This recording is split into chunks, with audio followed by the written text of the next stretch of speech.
اس کا دل و دماغ، اس کے جذبات، ان کے احساسات پاکستان کے ساتھ جڑے رہے، اور کتنی کشمیر کی قیادت ہے، بالخصوص حریت کانفرنس کی قیادت، جنہوں نے بغیر کسی ایک تحفظ کے مسلسل پاکستان کا ساتھ دیا اور پاکستان کی تحریک کو اپنی تحریک سمجھا۔ ہر تحریک پاکستانی جھنڈے تلے انہوں نے چلائی، ان کے جنازے پاکستان کے جھنڈے میں لپٹ کر گئے، قبروں تک گئے ہیں، اور انہوں نے قدم قدم پر پاکستان زندہ آباد کے نعرے لگائے ہیں۔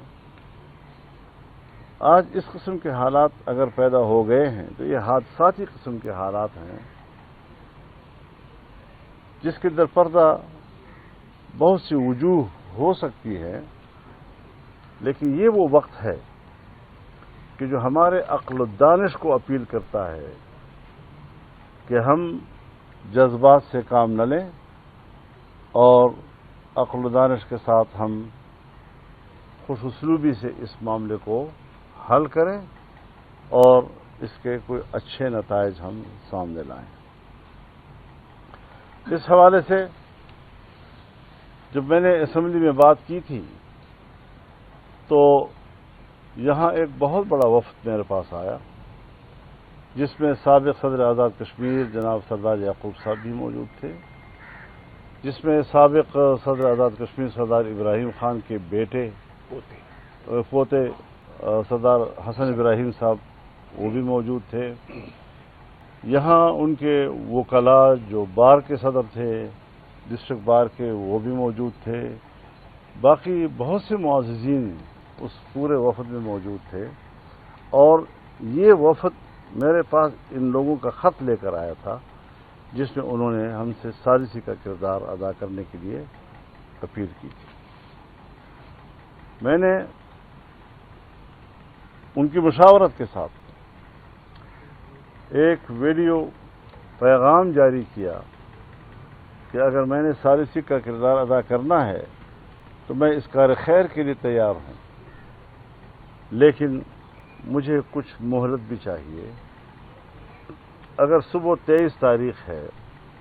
اور 23 تاریخ کو آپ نے اعلان کیا ہے کہ ہم لانگ مارچ کی طرف آگے بڑھیں گے، مزید اگلے اقدامات کا اعلان کریں گے، تو سردست ہمیں یہ جو دھرنا ہے اس کو منسوخ کر دینا چاہیے۔ اس کے جواب میں 24 گھنٹے تو لگ گئے، لیکن بہرحال انہوں نے دھرنا تو برقرار رکھا، لیکن اگلا کوئی قدم انہوں نے نہیں اٹھایا، نہ اس کا اعلان کیا، سب چیزیں مؤخر کر دی۔ یہ بھی ایک مثبت سوچ کے تحت ایسا کیا گیا ہے، اور ایک موقع انہوں نے فراہم کیا ہے کہ کسی قسم کے خون خرابے سے بچ کر ہم اگر کوئی معاملے کو سیاسی طور پہ حل کر سکتے ہیں۔ میں نے اس حوالے سے اسمبلی میں بھی بات کی، پرائم منسٹر صاحب کے آفس کو بھی میں نے اپنی صورتحال سے آگاہ کیا، اور وہ بھی اس وقت مشاورت میں مصروف ہیں۔ جب تک دونوں طرف کی مشاورت مکمل ہو کر ہم تک کوئی بات نہیں پہنچتی، ہم منتظر رہیں گے اگلے کوئی قدم اٹھانے سے۔ لیکن ان حالات میں پاکستان کے تمام سیاسی قیادت، کشمیر کی تمام سیاسی قیادت، وہ اس وقت تشویش میں ہے اور فکر مند ہے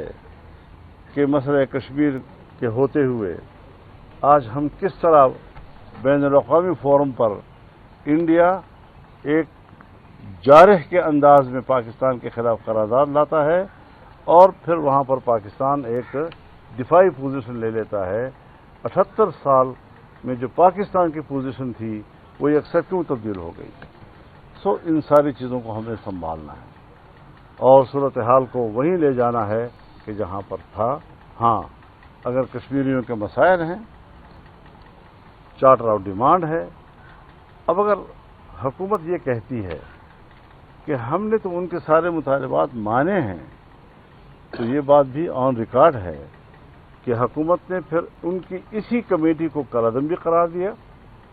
پھر اسی کمیٹی کے ساتھ معاہدات اس کو بھی منسوخ کیا،